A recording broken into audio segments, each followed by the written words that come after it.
안녕하세요. 저는 아들 한 명을 둔 가정주부입니다. 저희 남편은 아버지가 운영하는 회사를 물려받아 운영 중에 있죠. 사실 저희 친정이 재력이 좀 남다른 편입니다. 저희 아버지는 선대로부터 이어온 식자재 납품회사를 운영하셨는데 중국과 동남아 등의 수출도 많이 해서 매출이 상당했고 또 기부사업도 많이 하셔서 업계에서는 나름 존경받는 CEO셨습니다. 전 이런 친정 배경 덕분에 무척 부유한 유년기와 사춘기 시절을 보냈죠. 아가씨, 내일 소풍 가시는데 특별히 먹고 싶은 도시락 있으세요? 김밥하고 불고기 도시락 싸주시고 과일 샐러드도요. 담임 선생님 드릴 거랑 저희 친한 친구들 먹게 넉넉하게 5인분쯤 부탁드려요. 네, 알겠습니다, 아가씨. 오렌지 주스랑 파인애플 주스도 챙길까요? 네, 그래 주세요. 아가씨, 발레학원 가실 시간입니다. 준비 다 되셨습니까? 10분만 기다려주세요. 미술 수업 받고 나서 손을 좀 씻고 옷을 갈아입어야 해서요. 네, 알겠습니다. 날이 추우니 전 나가서 히터 켜놓고 기다리고 있을게요. 저희 집에는 가정부 아주머니, 운전기사 아저씨가 따로 계셨고 저는 학원을 다니기보다는 집에서 개인 교사를 구해 미술이나 각 과목의 학과 수업을 받는 게 일상이었습니다. 따로 형제는 없이 제가 무남 동료였는데 이런 저를 무척이나 귀여워해 주시는 아빠와 엄마였죠. 우리 세정이 시집갈 때 아까워서 아빠가 어쩌지? 시집 안 가고 아빠하고 평생 살면 되죠 뭐. 여보, 당신이 하도 그런 말 하니까 세정이가 진짜 주입이 돼서 나중에 결혼 안 하려고 하면 어쩌려고 그래요. 그럼 뭐가 문제야? 그냥 평생 끼고 살면 되지 뭐. 우리 공주님. 아이고, 아서요. 우리가 평생 살 것도 아닌데 좋은 짝을 만나 가정을 일구게 해야지. 우리 세정이는 아무 놈이나 만나면 절대 안 돼. 아빠가 골라주는 세상 최고의 신랑감 아니면 절대 시집 못 보내. 그래봐야 아무 소용 없어요. 품 안의 자식이니 세정이한테 너무 그런 큰 바람 가지지 말라고요. 엄마 아빠 걱정 마세요. 전 엄마 아빠가 오케이 하는 남자 아니면 결혼 절대 안 할 거예요. 역시 우리 딸. 아빠를 실망시키는 법이 없다니까? 암튼 부녀가 쿵짝 잘 맞아 좋겠네요. 저는 특히나 아빠와 사이가 각별했습니다. 말괄량이 기질이 있는 저였지만 아빠 말씀이라면 고분고분 잘 따르고 애교도 잘 부리는 그런 딸이었죠. 아빠는 사업적으로도 능력을 인정받은 CEO였지만 엄마를 지극히 사랑하는 애처가였고 저에게도 더없이 헌신적인 아빠셨거든요.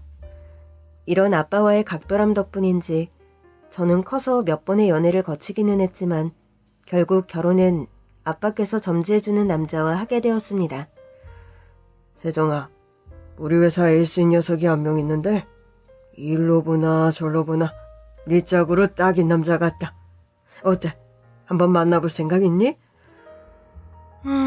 요즘 딱히 만나는 남자가 있는 것도 아니고 한번 만나볼게요. 그래, 일단 부담 없이 한번 만나봐라. 아빠 생각이 이래도 일단은 당사자들끼리 마음에 들어야 하니까. 아빠 주선으로 이뤄진 소개팅에서 처음 남편을 만났습니다. 안녕하세요. 김만용이라고 합니다. 네, 그쪽에 관해서는 아빠께 설명을 좀 들었어요. 스펙도 대단하시고 회사에서 에이스시라고요? 회장님께서 저를 워낙 좋게 봐주셔서 나름 회사에서 고속 승진을 하고 있기는 하죠. 저 만나러 나오면서 무슨 생각으로 나오셨어요? 그게 무슨 말입니까? 그렇잖아요. 뭔가 다니는 회사의 오너딸, 그리고 그 오너가 점지해준 본인이 그 딸을 만나러 소개팅 나오는 기분. 솔직한 심정을 듣길 원하세요? 뭐 가능하다면요? 오늘 만난 여자가 내 마음에 들었으면 좋겠다. 그리고 그 여자도 내가 좋았으면 좋겠다. 여러 가지로 유리하고 득이 되는 결혼이 하고 싶으세요? 너무 전국을 찌르시는데요? 뭐 그런 소각적인 욕심이 없다면 거짓말이겠죠. 그리고 저는 야심이 큰 편입니다.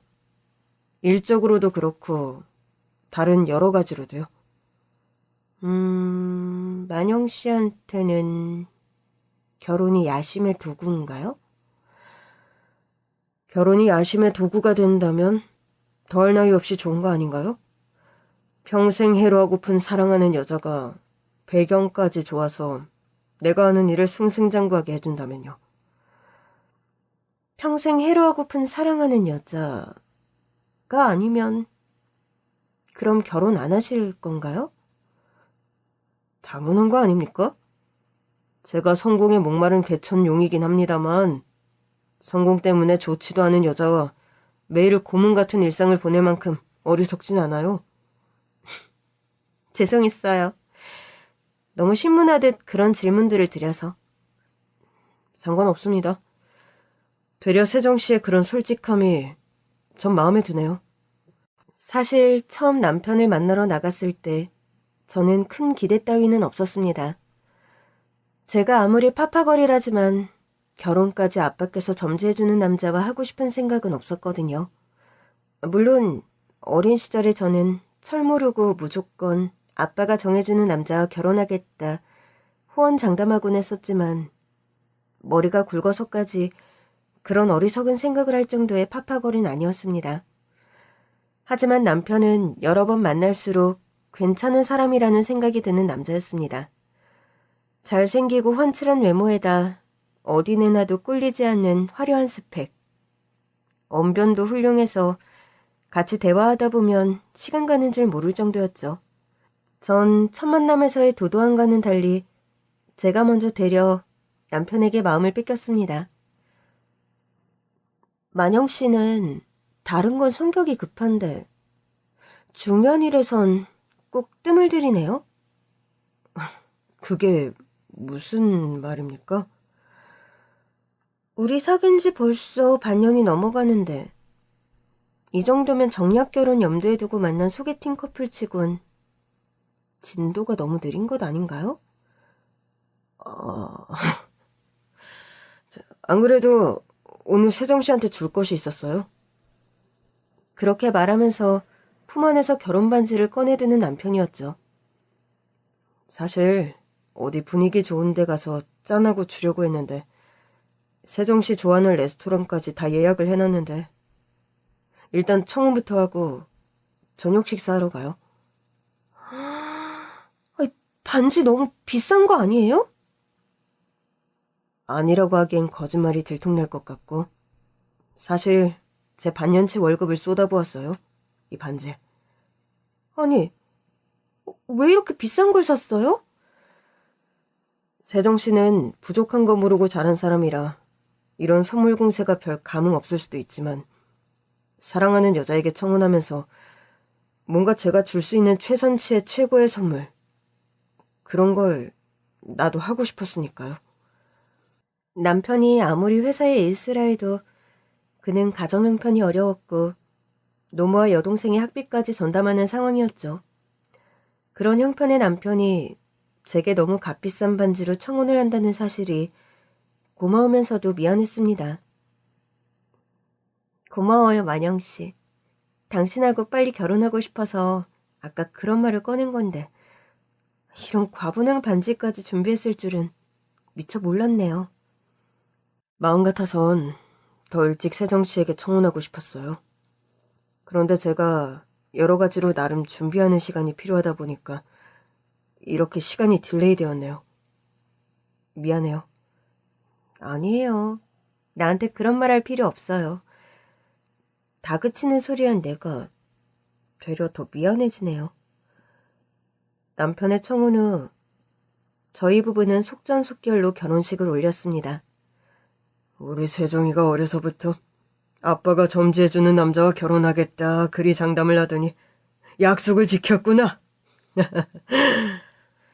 그러게요. 아빠, 나 이 정도면 하늘이 내린 효녀 맞죠?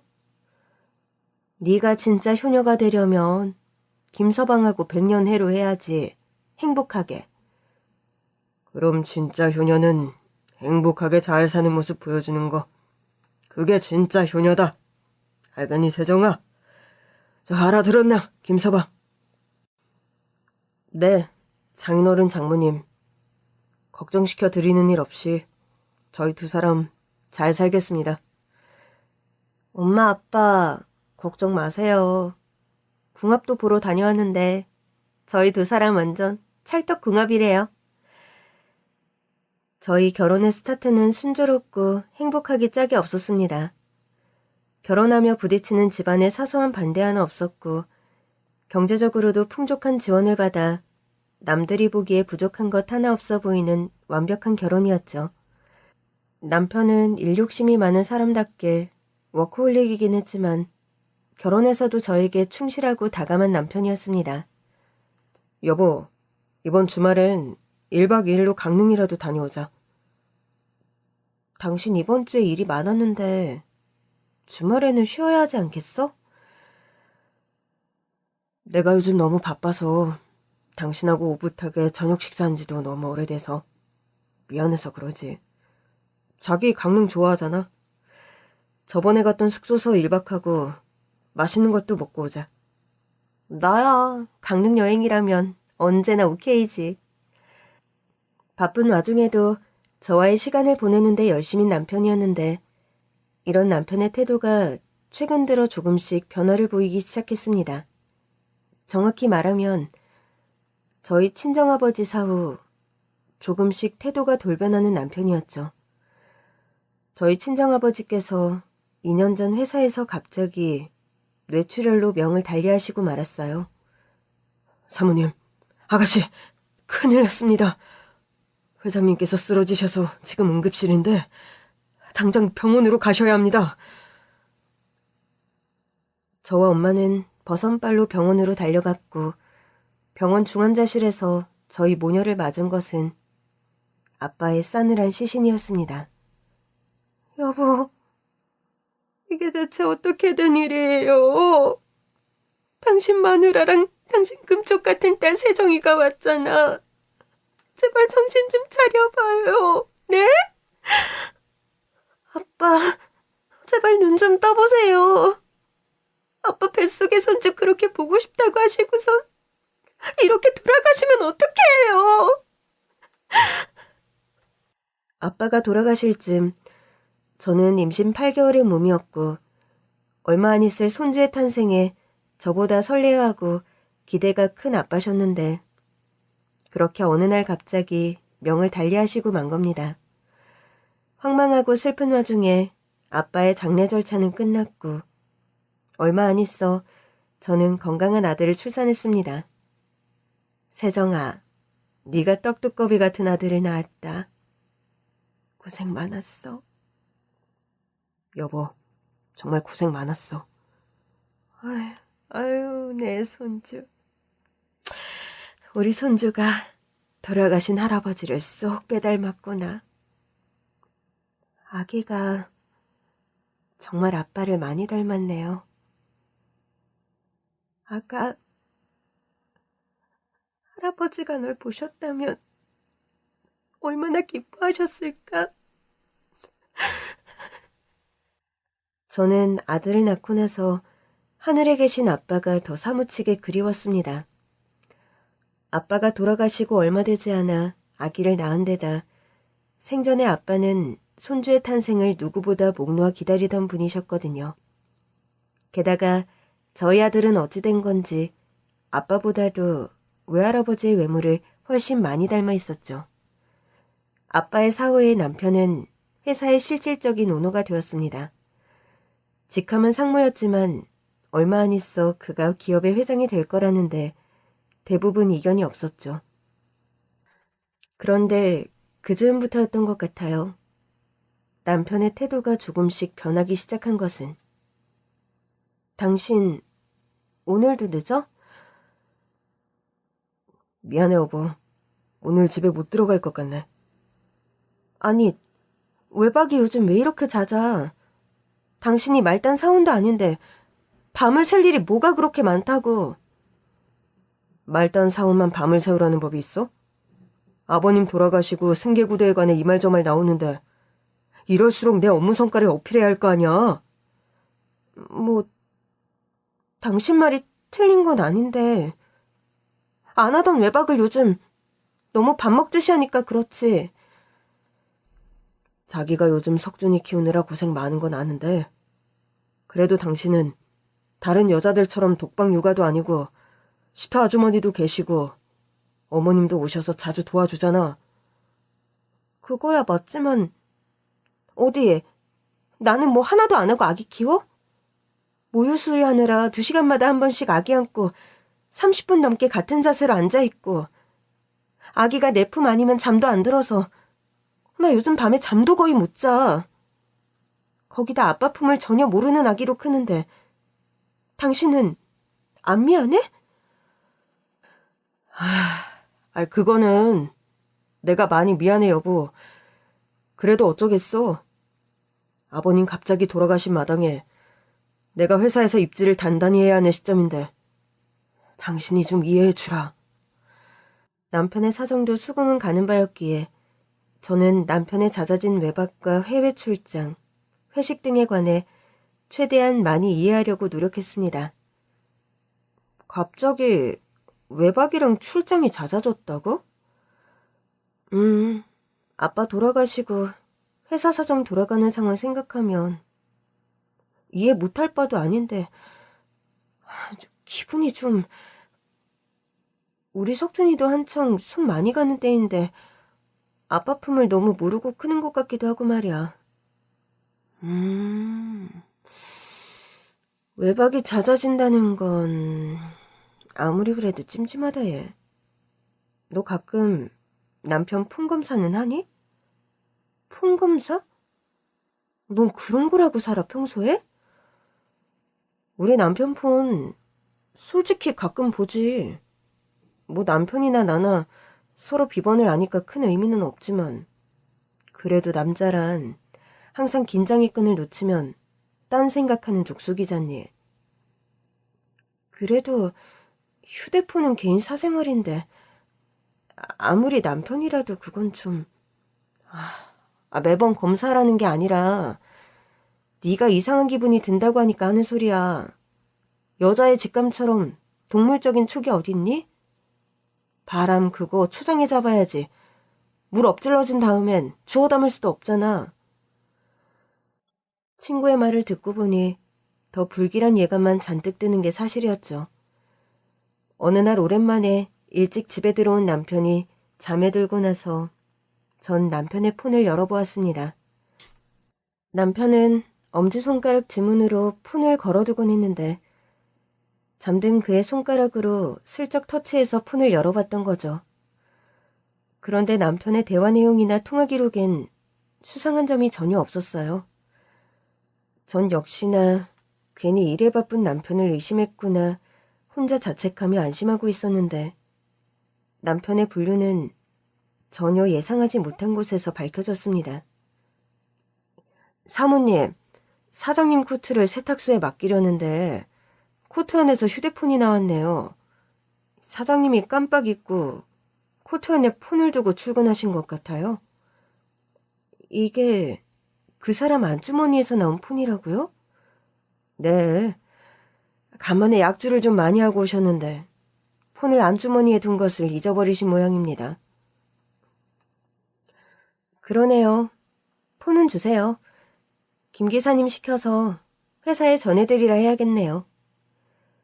전 가정부 아주머니에게서 떨리는 손으로 그 폰을 건네받았습니다. 가정부 아주머니가 가까운 폰은 남편이 평소 쓰는 휴대폰이 아니었어요. 저에게는 비밀로 하고 다른 폰을 쓰고 있다는 사실을 알게 되었던 거죠. 배터리가 나간 폰을 충전시키자 알 수 없는 번호로부터 끝도 없이 메시지가 도착하더군요. 무슨 일이길래 밤새 연락 한 통이 안 돼? 와이프 지금 옆에 있어? 아기 때문에 와이프 정신 없다며. 집이야? 집이면 집이라고 톡이라도 하나 주든가. 뭐야? 보고 싶다. 당신 목소리 듣고 싶으니까 메시지 확인하면 바로 연락 줘. 비번을 몰라서 폰을 풀진 못했지만 화면으로 도착하는 메시지 내용은 죄다 확인이 가능하더군요.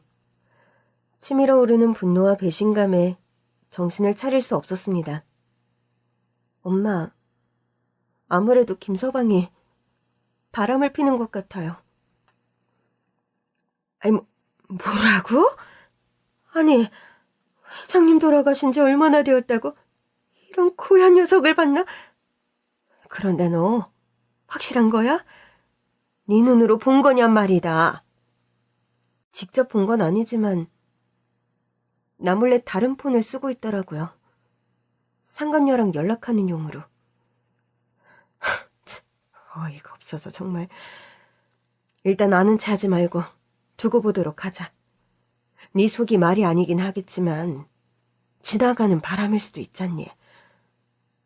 지나가는 바람은 뭐 바람이 아니기라도 해요?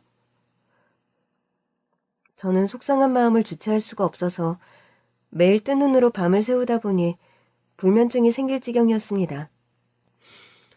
심정적으로 괴로운 나날이 계속되다 보니 어느 날인가에는 신경성 위경련으로 응급실에 실려가고 말았죠. 피검사 결과 암 수치가 너무 높게 나왔습니다. 아무래도 정밀검사를 해보셔야겠네요. 단순히 속병이 난 줄 알고 실려간 응급실에서 청천벽력과도 같은 선고를 듣고 저는 당장 정밀검진을 받았고 결과는 유방암이었어요. 암 진행 속도가 빠른 편이라 지금 당장 수술을 받으셔야겠어요. 아무런 자각 증상이 없었는데 왜 갑자기... 유방암 초기에는 대부분 아무런 증상이 없습니다. 그래도 통증 없는 멍울이 만져졌을 텐데 전혀 모르셨나요? 딱히 그런 적은 없어서... 수술하면 저 괜찮아지는 거 맞나요, 선생님? 저희 아기가 너무 어리거든요. 일단 수술 후 경과를 지켜보셔야 할 것 같습니다. 저는 그렇게 심정적으로도 바닥인 상황에서 암 선고까지 받아 절망의 끝자락이 이런 건가 싶은 기분을 맛보게 되었습니다. 그간 온실의 화초처럼 자라온 저였는데 연이어 찾아온 연타의 고통과 실현 앞에서 제정신을 차리기 힘든 게 사실이었죠. 부랴부랴 수술 날짜를 잡고 유방암 수술을 받았습니다. 세정아, 정신이 좀 드니? 아이 낳은 지 얼마 되지도 않았는데 유방암이라니. 엄마, 나 수술 잘 받았으니까 너무 걱정 마세요. 통증 심해지면 간호사가 바로 호출하라더라. 진통제 더 놔준다고. 찌릿찌릿하는 거는 있는데 아직까지는 괜찮은 것 같아요. 저는 사실 수술 받기 직전에 남편과 대판 부부싸움을 했습니다.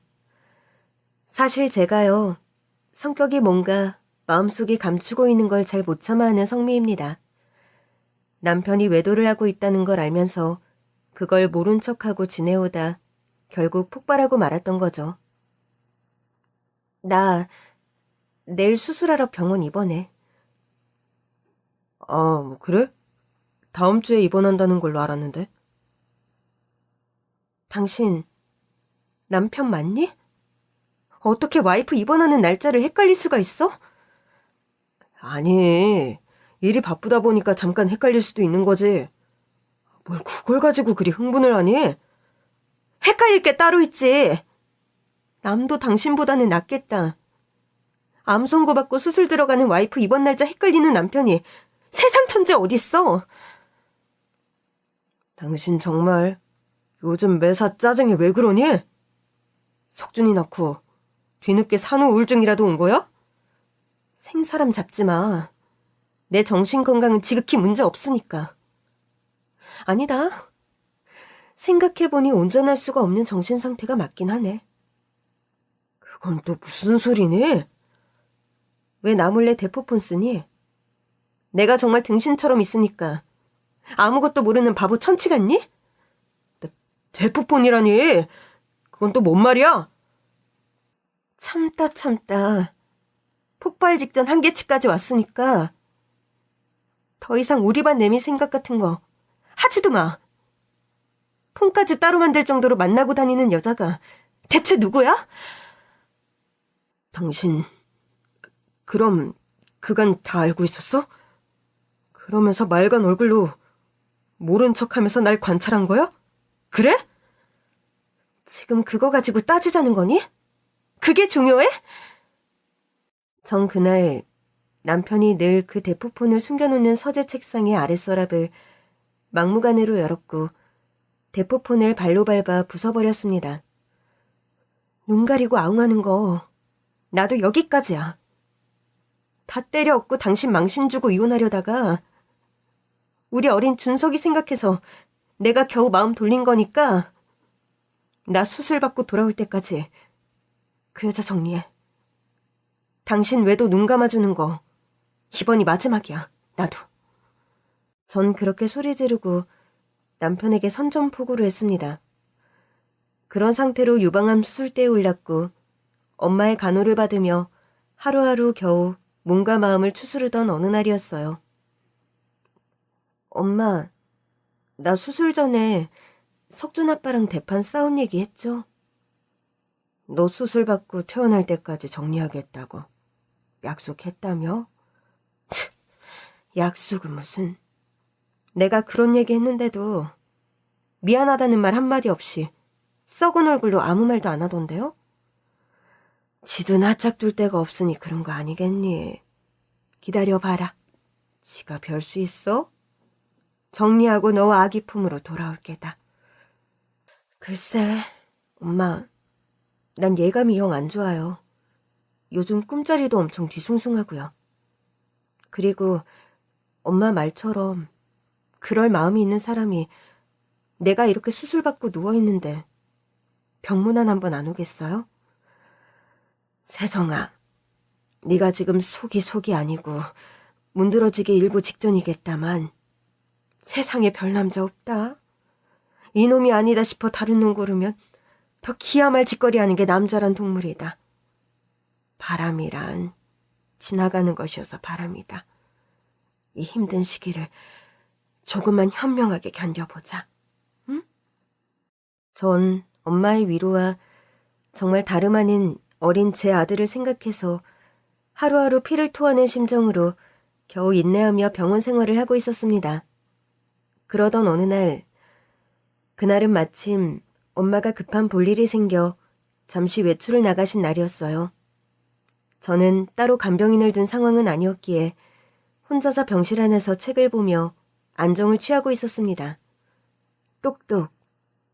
누군가의 문병이 약속된 상황이 아니었기에 전 좀 의아한 마음으로 병실 문을 보았습니다. 누구세요?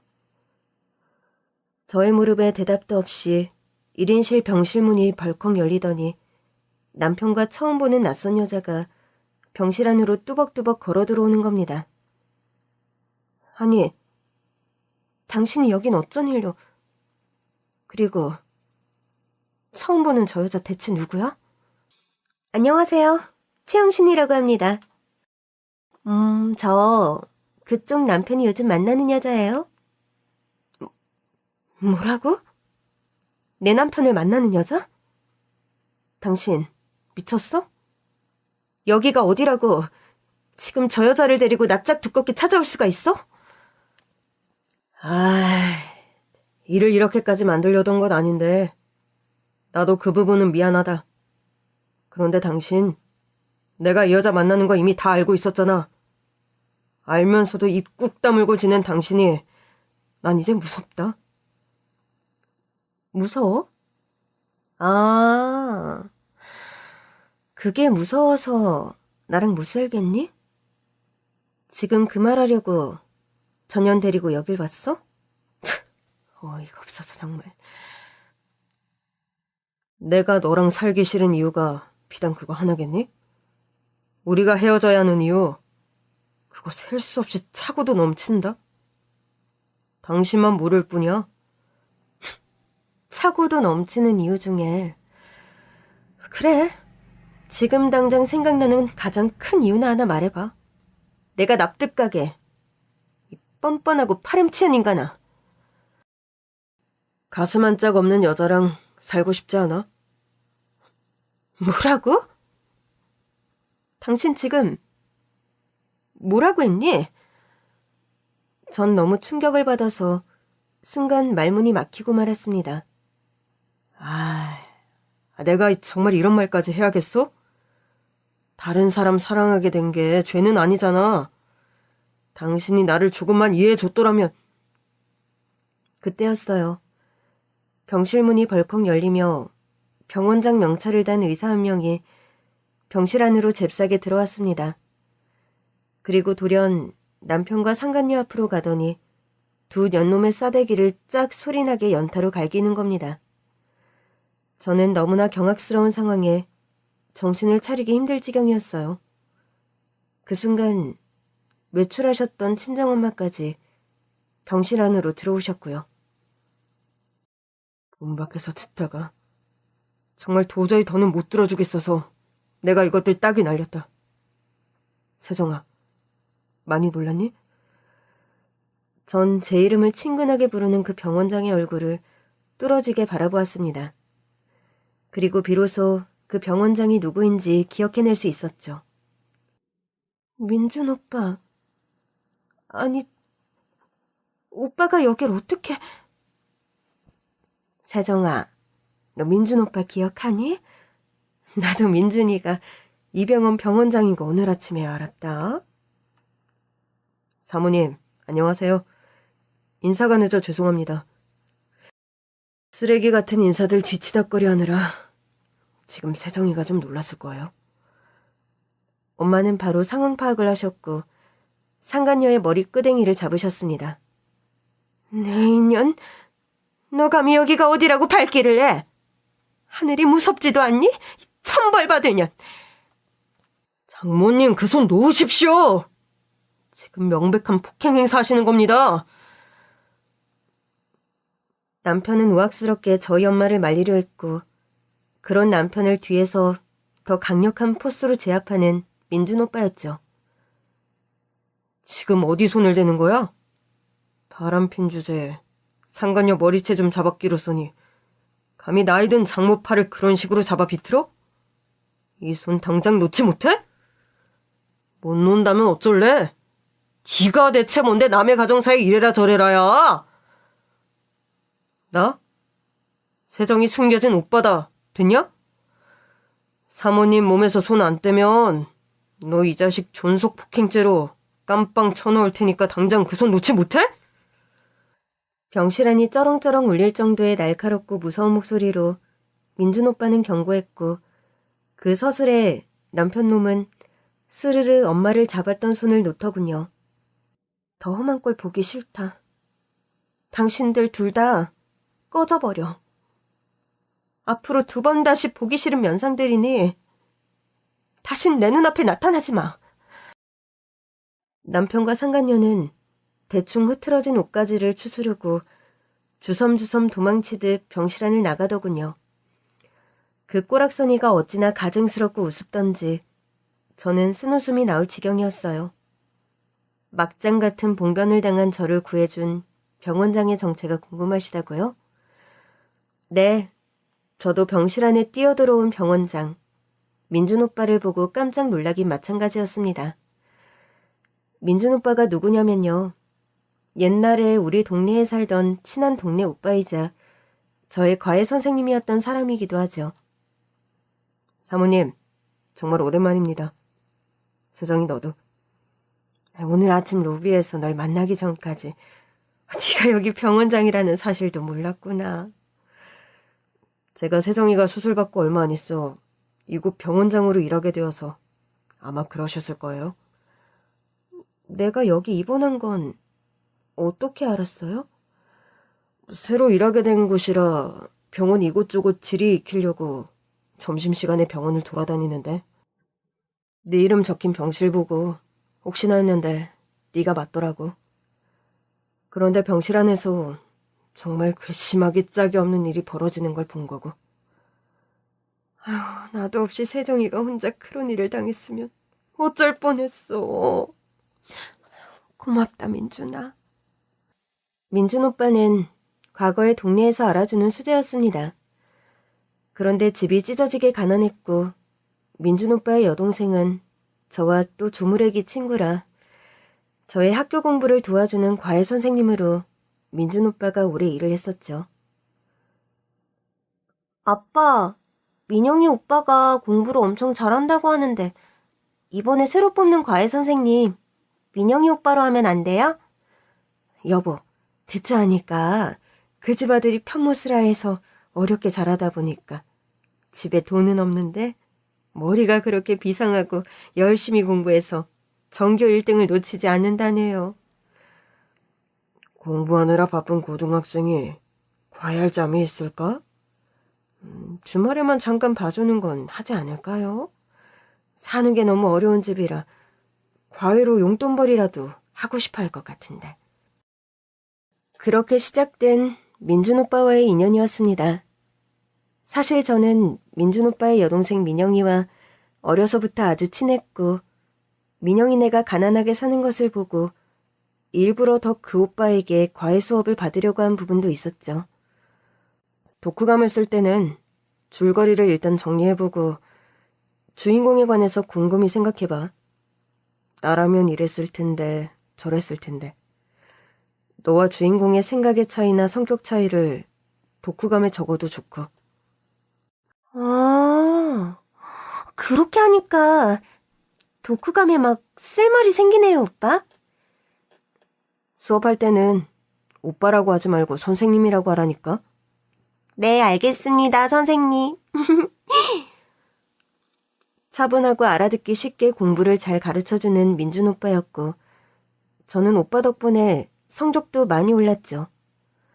그렇게 몇 년을 저희 집에서 과외교사 노릇을 한 민준 오빠였는데 대학 입시를 치르고 많이 좌절했던 때가 있습니다. 민준 학생은 이번에 대학 어디를 지망하려고 해요? 글쎄요. 사실 제가 어딜 지망한다는 게 큰 의미는 없는 상황이에요. 아니, 전교 1등을 거의 놓친 적 없는 민준 학생이 왜 그런 말을 해? 성적이 잘 나와도 딱히 지망할 대학이 없어요. 그게 무슨 말도 안 되는 소리야. 저희 집 형편이 사실 제가 대학 가기 무리인 상황이거든요. 한 1년 아르바이트나 다른 일을 열심히 해서 일단 돈을 모은 다음에 대입시험 다시 치르려고요. 세상에, 그건 말도 안 되는 일이야. 공부를 못하면 몰랐을까? 민준 학생 같은 수재가 그렇게 시간을 낭비하면 절대 안 되지.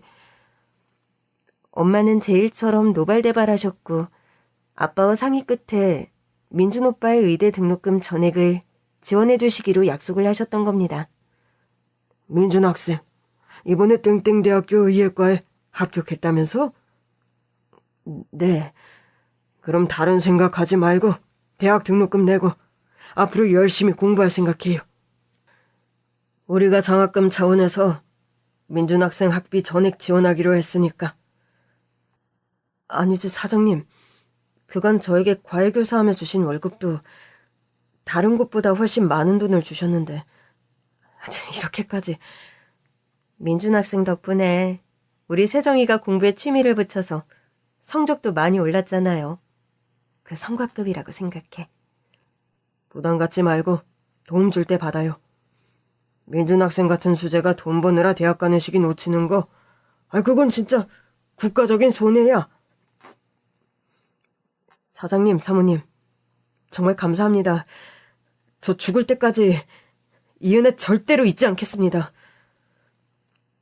옛날 이야기를 하며 눈물을 글썽이는 민준 오빠였습니다. 제가 지금 이렇게 큰 병원의 병원장이 된 것은 모두 다 사모님, 사장님 덕분입니다. 제가 미국서 오래 유학하고 그곳에서 잠깐 가정을 꾸리다 보니 이제야 제대로 인사를 드리게 되네요. 너무 죄송합니다. 우리가 무슨 보답받자고 그때 학비를 지원한 건 아니니 그런 소리 말아요. 그런데 사장님께서는 요즘 어떠세요? 저희 아빠 얼마 전에 명을 달리하셨어요. 회사 일 보시다 갑자기 뇌출혈로 쓰러지셔서. 아니, 사장님이 벌써 돌아가셨다고요? 저 의사 되고 나서 제대로 인사도 못 드렸는데 그렇게 되시다니. 민준 오빠는 자기가 지난 시간 너무 배은망덕했다면서 한참을 울음을 그치지 못하더군요. 그만으로 민준 학생, 아니 병원장 선생님. 영원히 사는 사람이 어디 있겠어. 지금이라도 이렇게 의사가 돼서 잘 사는 모습 보니 다행이네. 그때 지원해주신 덕분으로 전 의대도 무사히 졸업하고 미국으로 유학도 떠날 수 있었어요. 그곳에서 어찌어찌 결혼도 했는데 얼마 전 이혼해서 이참에 완전히 한국으로 귀국한 거고요. 아니, 이혼을 왜 해? 엄마, 아무리 가까운 사이라도 그런 사적인 걸 물으세요. 그렇네. 내가 실언을 했어. 못 들은 걸로 해요. 아닙니다. 사모님과 세정이는 저에게 가족 이상으로 가까운 사람들인데 얼마든지 말할 수 있어요. 사실 제 와이프가 저 몰래 제 친구와 외도를 저지르는 바람에 어쩔 수 없이 이혼하고 귀국한 겁니다. 아유, 세상에 그런 일이... 참, 아유, 우리 집만 그런 우환이 있나 했더니 그쪽도 그런 일을 겪었네, 그래. 살아온 이야기들을 이말 저말 털어놓다 보니 제가 지금 처한 상황도 민준 오빠에게 말하게 되었습니다. 남편과 결혼하게 된 과정과 갑자기 아빠가 돌아가신 이야기, 그리고 그 후로 태도가 조금씩 변하더니 결국 외도를 저지르고 있는 남편 이야기까지 다 털어놓게 되었죠. 아니, 그렇게 배은망덕한 놈이 세상에 있단 말입니까? 그런 인간은 절대 용서해주면 안 된다. 내가 너 책임지고 억울한 이혼 안 당하게 도와줄게, 세정아. 자기 일처럼, 마치 자기 여동생 일처럼 노발대발 화내며 길길이 날뛰는 민준 오빠였습니다. 퇴원하고 나서 남편과는 바로 이혼 소송에 돌입하게 되었죠. 사실 남편이 친정아빠 사후에 거의 회사의 실질적인 오너로 일하고 있다 보니 저와 남편의 이혼 소송 과정은 그리 단순하고 녹록지 않았습니다. 일단 남편분의 기여도를 최저치로 입증하는 게 관건입니다. 회사의 일수에서 지금의 자리에 있기까지 처가의 뒷배경이 큰 몫을 차지했던 것을 입증해야 합니다. 남편이 불륜을 저지른 게 명백하고 제 병실까지 찾아와 그런 막대한 행동을 한 건요? 남편의 유책 사유 역시 그쪽에 더 불리하게 몰고 가야죠. 의뢰인분 아버님이 운영하셨던 회사가 원체 이미지 좋고 보수적인 곳인데 그런 회사의 이미지를 깎아먹은 불륜남이라는 프레임을 어필해야 하고요. 민준 오빠의 도움으로 저는 국내에서 알아주는 로펌의 이혼 전문 변호사를 여러 명 소개받게 되었습니다. 그들의 도움으로 저는 저에게 아주 유리한 이혼 조건을 끌어내는 데 성공했죠. 남편은 결과적으로 재산 분할에서나 회사에서의 입지 모두 거의 바닥으로 곤두박질 친 수준으로 이혼당하게 되었습니다. 남편이 불륜을 저질렀고 또 선대 회장이었던 아빠와의 관계를 모두 아는 회사의 오래된 주주들이 발벗고 나서서 남편의 퇴직을 요구하고 나섰습니다.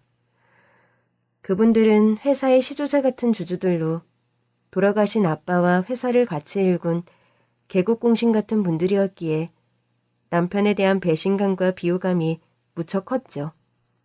게다가 아빠께서 살아생전 사회적 기업을 표방하셨기에 저희 기업의 이미지는 그런 불륜 프레임이 씌워진 남편과 격이 맞지 않다는 의견이 팽배하게 되었던 겁니다.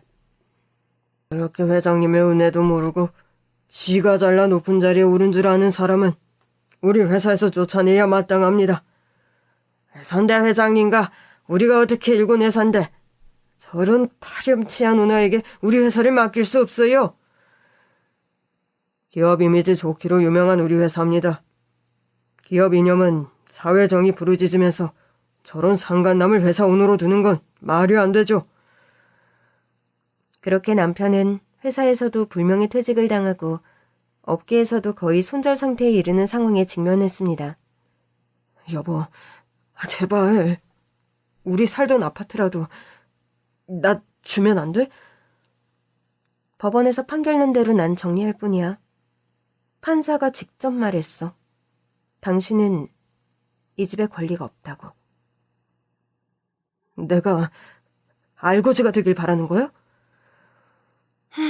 그건 이제 내가 알 바가 아닌 것 같은데. 사랑 그렇게 부르짖었으니 당신 사랑한테 가서 돈은 새로 열심히 벌어. 당신은 돈도 많은 사람이 내게 왜 그리 인색하고 잔인하니? 뭐? 잔인? 인색? 반사판이 있다면 그대로 돌려주고 싶은 말이다. 인격적으로 세상 누구보다 인색한 당신이 그냥 그 벌 고스란히 받는다 생각해. 그리고 나, 당신 알다시피 가슴이 한쪽밖에 없어서 수술도 다시 받아야 해서 돈이 앞으로 아주 많이 필요해. 당신 줄 돈 따위 1원도 없으니 당장 이 집에서 나가. 남편은 거의 맨몸으로 쫓겨나다시피 이혼당했고 상간녀라는 여자와 어디 시골로 낙향해 산다는데 그 후의 소식은 잘 모르겠습니다. 제가 이렇게 유리한 조건에 이혼을 하게 된 건 모두 민준 오빠의 도움이 컸죠. 오빠, 내가 이렇게 깔끔하게 억울하지 않은 이혼을 하게 해줘서 너무 고마워요. 주주들이 그런 생각하도록 일 잘 흘러가게 만든 것도 모두 오빠가 소개해준 유능한 변호사들 덕분이었어. 네 일이 잘 해결돼서 너무 다행이다. 내가 입은 과거의 은혜에 비하면 그래도 아직 내가 너에게 갚을 게 많다? 아이고, 이제 농담으로라도 그런 말 말아요. 내 인생의 가장 큰 위기에서 날 도와준 게 오빠인데 내가 이젠 오빠에게 살면서 은혜를 갚아야 할 것 같아요. 다음 주에 입원인 거 알고 있지? 그럼요. 잘 알고 있어요. 미국서 같이 일할 때도 재건의학 쪽으로 세계적인 권위가 있는 외과 의사요. 내가 믿고 맡길만 해서 부탁한 수술이니 너도 너무 걱정하지 마라. 예나 지금이나 난 오빠만 믿을게요. 전 민준 오빠의 도움으로 가슴 재건 수술도 받게 되었습니다. 유방암 수술을 받으며 한쪽 가슴을 제거했던 터라 솔직히 무뎌져야지 하면서도 여자로서의 자존심에 한껏 스크래치가 났던 게 사실이었죠. 게다가 상간녀와 병실을 찾아온 남편이 저의 그런 치부를 운운하며 이혼을 요구했을 때 피가 거꾸로 솟는 듯한 분노감과 깊은 상처를 받았던 저였습니다. 저는 나름 큰 결심을 하고 받은 수술이었는데 다행히 결과는 아주 성공적이었어요. 무엇보다 예전의 제 모습을 되찾았다는 점에서 저의 지난 상처가 아무는 효과도 있었죠. 오빠 덕분에 제가 여러 위기를 참 많이 회복하네요. 정말 너무 고마워요, 오빠. 민준 학생, 아니 선생님 덕분에 우리 세정이가 2번째로 다시 살아났네. 자네는 이제 우리 집안의 은인이야. 사모님, 그런 말씀 마세요. 제 마음속에 영원히 각인된 은인은 바로 사모님과 고인이 되신 사장님이십니다. 그렇게 말하며 여전히 저희 엄마에게 고개를 꾸벅 숙이는 민준 오빠였습니다. 저는 수술 후 몸을 회복하고 최근에는 회사의 경영 일선에 나서서 회사 일을 익히고 있는 중이에요. 경영에 별 뜻이 없어 예전에는 등한시했던 회사 일인데 생각보다 회사 일이 적성에 잘 맞아서 너무 다행이라는 생각이 드는 요즘입니다. 직장 생활 안 하던 애가 일하려니 힘들지는 않니? 엄마, 나는 내가 과연 회사 일 잘해 나갈 수 있을까? 솔직히 나도 반신반의했는데 제가 의외로 커리어우먼 기질이 있나 봐요? 나도 최 이사한테 전해들어 대충은 알고 있다. 네가 일을 빨리 배우고 경영 감각이 있다 하더구나. 아빠가 어떻게 일군 회사인데 제가 최대한 지켜가려고 노력해야죠. 이제껏 너무 남편에게만 의존해서 안일하게 살아왔단 생각이 들어요. 네가 그 모진 풍파 지나오면서 많이 단단해진 것 같다. 주저앉지 않고 이렇게 다시 우뚝 일어나줘서 고맙다 우리 딸. 나한테는 엄마랑 어린 석준이가 있는데 제가 주저앉으면 안 되죠? 하루하루 회사 일을 배우고 경영 실무를 익히느라 눈코 뜰 새 없이 바쁜 요즘입니다. 귀여운 아들의 얼굴을 자주 보지 못해서 그게 가장 아쉽긴 해요. 그래도 할아버지의 회사를 제대로 지켜내기 위해 고군분투한 엄마였다는 것을 알게 된다면 후에 저희 아들도 아마 저를 너그럽게 이해해주는 날이 오겠죠? 퇴근하는 차 안에서 반가운 분에게 전화가 왔습니다. 지금 퇴근하는 길이니? 네, 오빠는요? 퇴근하셨어요? 나도 퇴근하는 길이다. 저녁 전이면 같이 식사나 할까? 좋죠, 오빠. 저 수술하고 퇴원하고 나서 안 그래도 오빠에게 거하게 한턱 쏘려고 했어요. 회복은 무리 없이 잘 되고 있는 거지? 닥터 한에게 수술 성공적이라는 얘기는 들었다만. 걱정 없이 오케이예요. 제 컨디션은. 오빠, 중국 요리 좋아한다면서요? 제가 잘하는 중국 요리집이 있는데 거기서 볼래요? 그래. 거기서 보자. 차가 좀 막혀서 좀 늦을 수도 있어. 걱정 말고 천천히 오세요. 저희 회사와 민준 오빠가 병원장으로 일하는 병원은 그리 멀리 떨어져 있지 않습니다. 해서 퇴근길에 자주 저에게 저녁 먹자는 전화를 하는 오빠입니다. 아가씨, 오늘 표정이 아주 밝아 보이십니다. 내가요?